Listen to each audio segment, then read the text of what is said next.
wants to be with a straight man. Well, here's the problem. All right, dude. It's Jim and the Twins. It's balls. It's a okay. It's a no, no. Don't fool yourself. If my woman said, "If I was a guy, would you still love me?" No.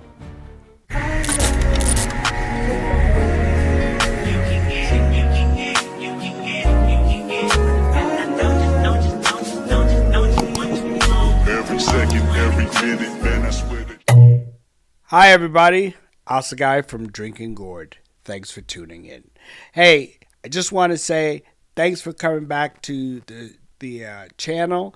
If you like today's content, make sure you hit that like button, subscribe if you're new here, and share. This video is about a transgender individual who is doing a little drinking and just talking about being trans. So let's get into it. How's it going, guys? Nason here. Now, today, this is going to be an interesting video because I'm not going to lie, like, I've been drinking a little bit. Although, to be fair, like, I did limit myself. I only got one beer.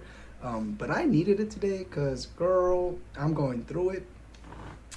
That being said, I felt like this would be a good video to do, a video idea that I've been wanting to do. That's essentially weird dilemmas that kind of have sprung up through my transition, kind of like, you could call it maybe philosophical inquiries, or maybe like different ways of thinking of my transness that, yeah, it's like interesting, I guess, in a sense. So if that's something that you want to know more about, be sure to stick around. This should be interesting. Now, I'm not like completely gone, like drunk or anything. I'm more like just buzzed.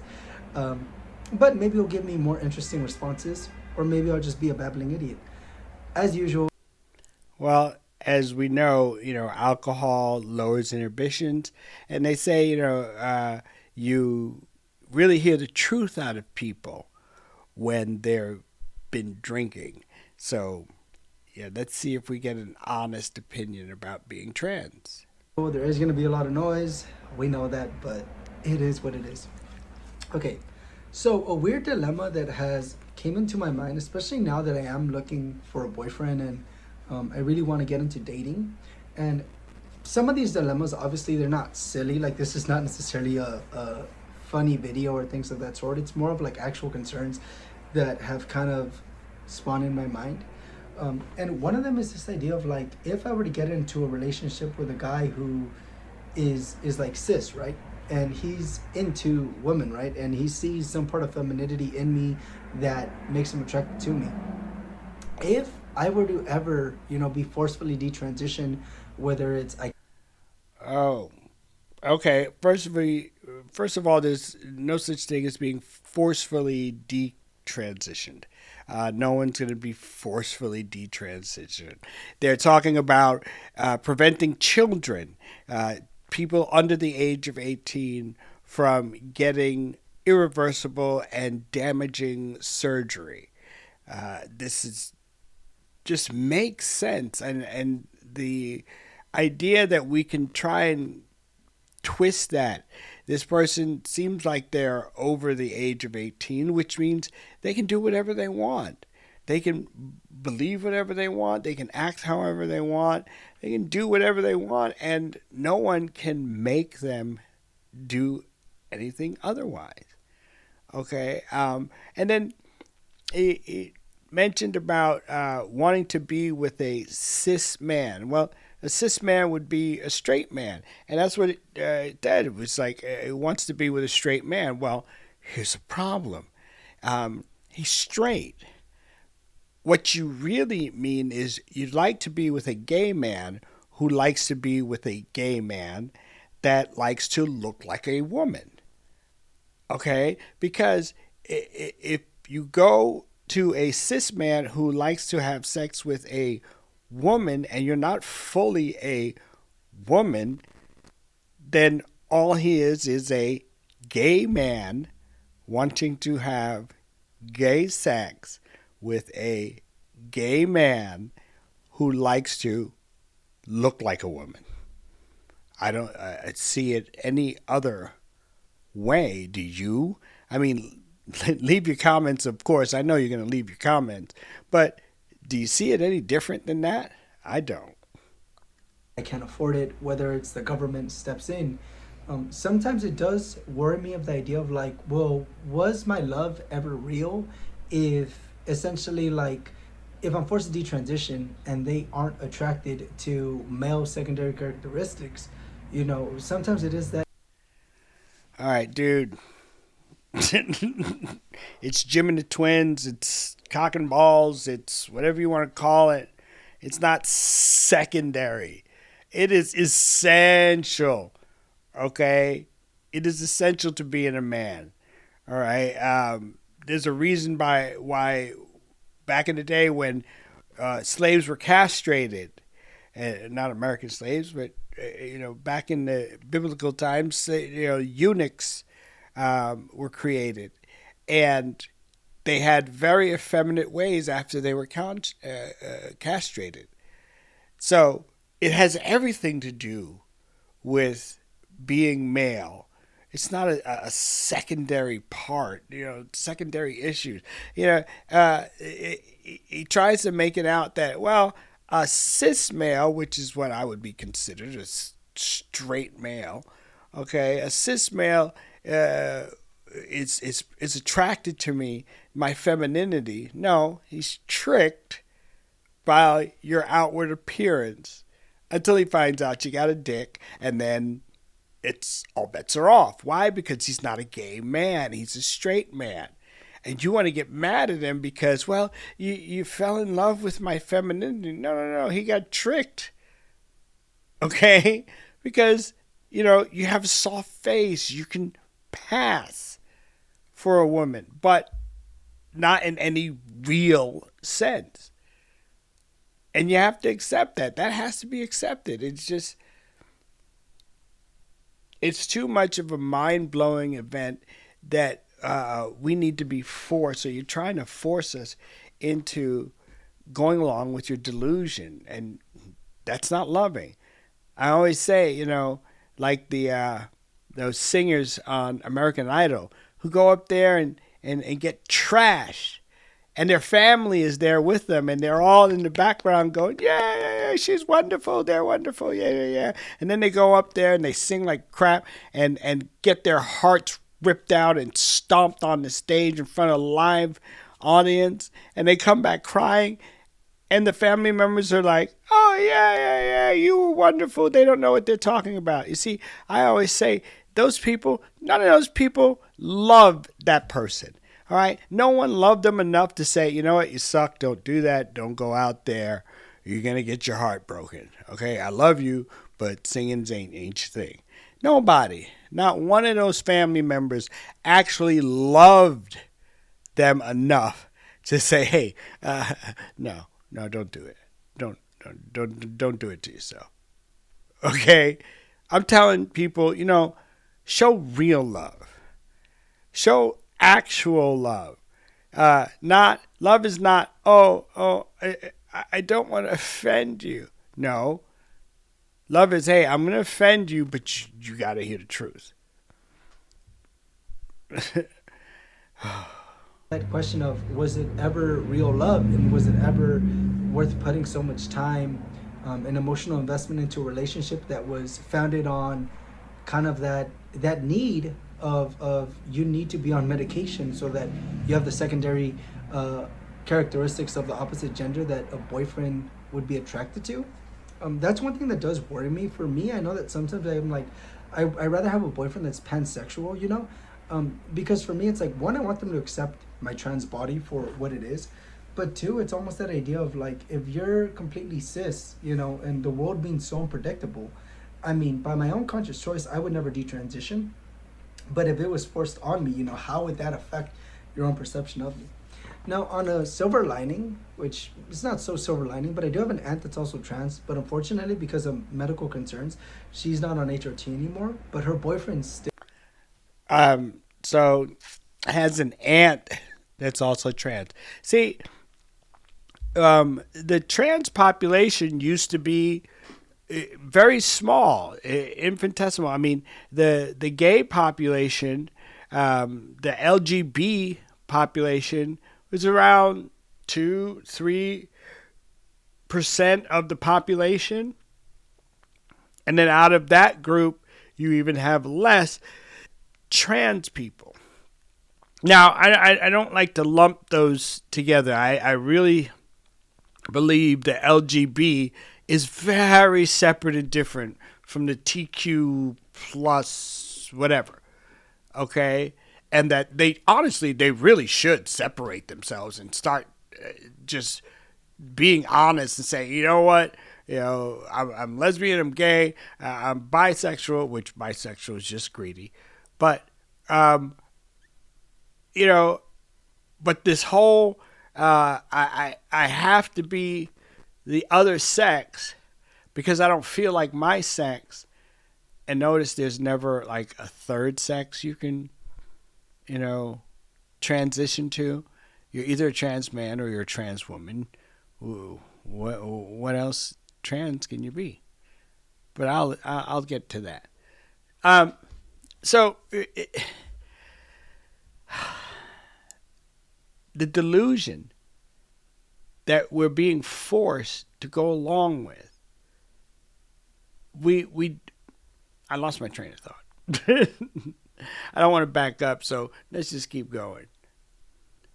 Still is like they've been together for probably over 10 years, but he's still just as in love, and he still treats her just as sweetly, and it really like gave me a lot of hope that love is stronger than, I guess, like secondary characteristics that come with hormonal changes.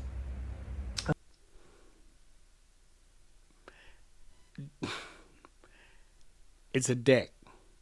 Okay? It's a dick. And straight men have problems with other dicks. All right? It's not just like, that's a minor inconvenience. No. It's a dick. Understand that. And I say that because I also know and understand that the majority of trans women, okay, have not had full bottom surgery. So they are, or for the most part, walking around with dicks. And when you spring that, I mean, haven't we watched Jerry Springer enough times that when you spring a dick on a straight guy, it doesn't really go well? Okay? It doesn't. So stop the deception is the thing. If you can stop the deception and just seriously, a straight cis guy that you like, okay? You know that he's straight, okay? But for some reason you think that you can play this off enough that he can forget that and just love you for who you are. And if he ain't gay or bisexual, you're barking up the wrong tree, okay? And you can't be mad at him and blame him because you're barking up the wrong tree.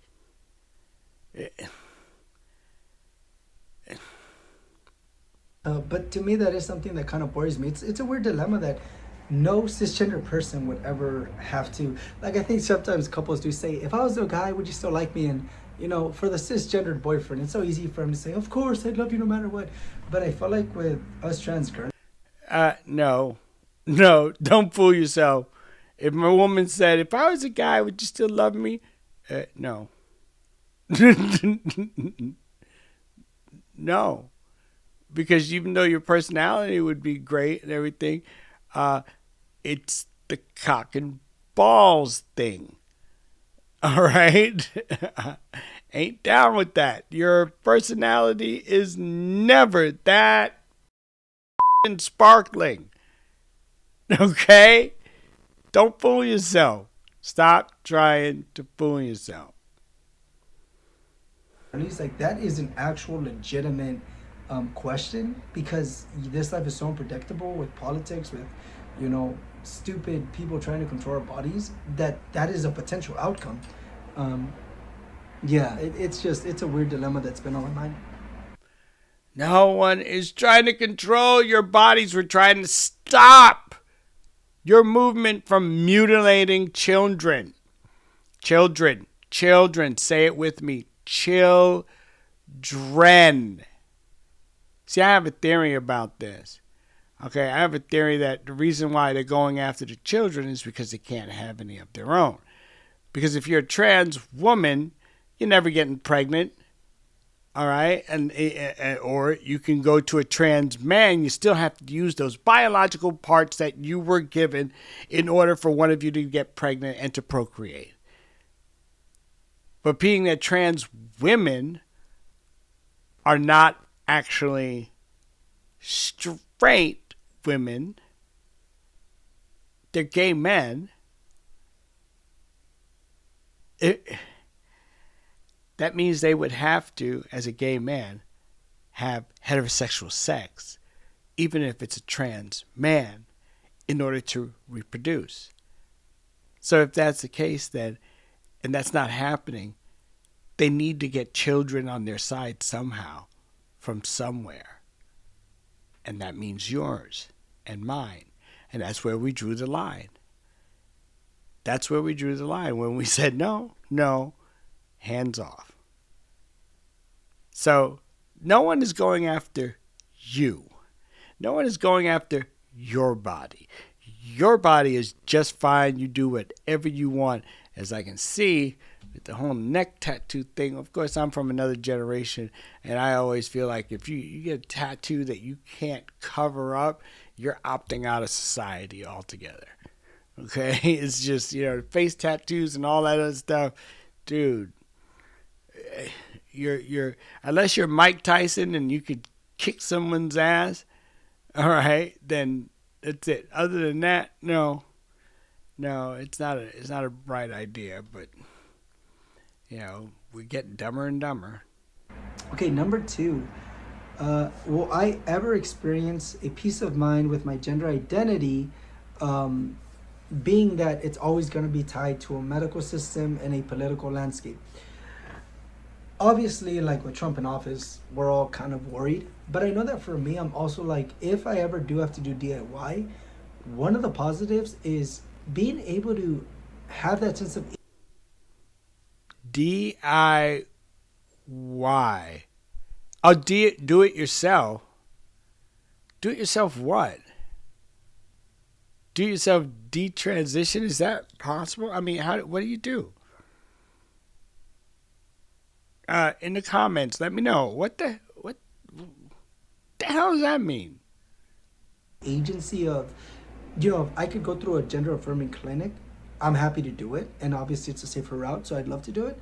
But one of the things is, if I learn how to do DIY, I would feel so much more bodily autonomy over my body, because I know that no one can take that method of acquiring my medication away from me. And so for me, oftentimes, it's like, it's so weird, because I wonder, am I actually gender fluid, or is it just the fact that if I were to completely lean into my femininity, how bad would my psyche break if I'm ever forced to detransition? For Oh God, how badly would your psyche break? It's broken. It totally is broken. See, for some reason, what happened to just effeminate men? Okay, not every man has to be manly man. Okay, not every man is a soldier. Not every man is built for that kind of life. Every man can be a farmer, can be a cobbler, can be a blacksmith, can be a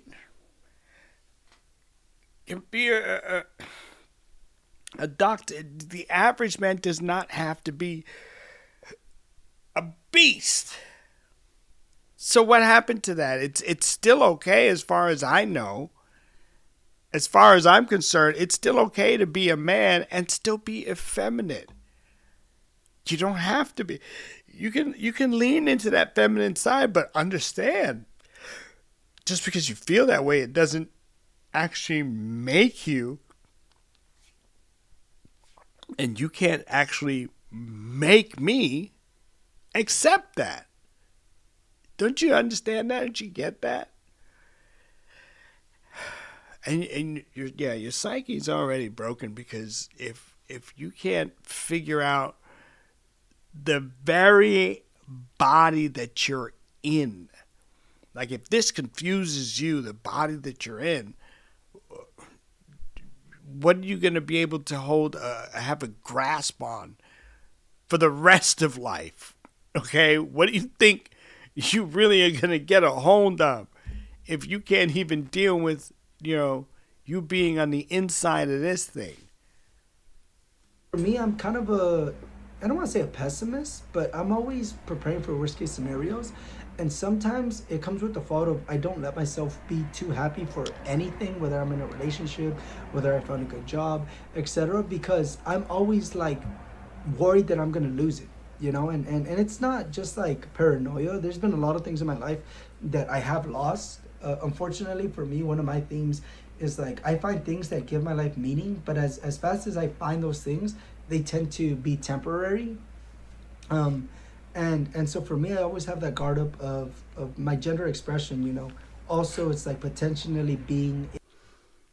You see, this is what happens. This is exactly what happens. What Jesus talked about the person that builds their house upon the sand, or those who build their house upon the rock. You see, all of us have that hole, that God-shaped hole. And we try to fill it with things. We try to fill it with all kinds of things. And we try to make our identity, ourselves, the most important thing. When the first sin ever committed was pride. Okay? That's being very proudful that it's all about me. Okay? So this is when you make it all about yourself, you change. Okay? People are changing all the time. You're changing all the time. So when you make it all about yourself, and you have no foundation, you have no real foundation. You're not built on a rock. You're built on sand. And as soon as the sand shifts, she sells by the seashore. Once that sand shifts, your house is coming down. Okay? And you got to keep rebuilding it and going back up again until you grasp what you're holding on to, what you're identifying with, what you're trying to make the whole rest of the world believe and accept, even though it's right in their face. And even if you can trick them in their face, once the pants drop, there's no more Houdini. Okay? There's no more. Once the pants drop, the skirt goes up, whatever. There's no getting past the cock and balls. All right? So, whew. I may have to stop this because it's just gonna run a little long. There's a lot more to do, but yeah, tune in for part 2. I'm gonna take a little break, get right back to this, and finish this up. So there'll be a part 2 coming, right after. Remember, if you like the content, like, subscribe. If you share. Make sure that you check out all of my other videos. They're not really like this. I was, trying to get my footing, but I'm really ready to tell you people what I really think. I think you need to hear what I think. So come on back. Thanks for tuning in, and I'm going to see you next time.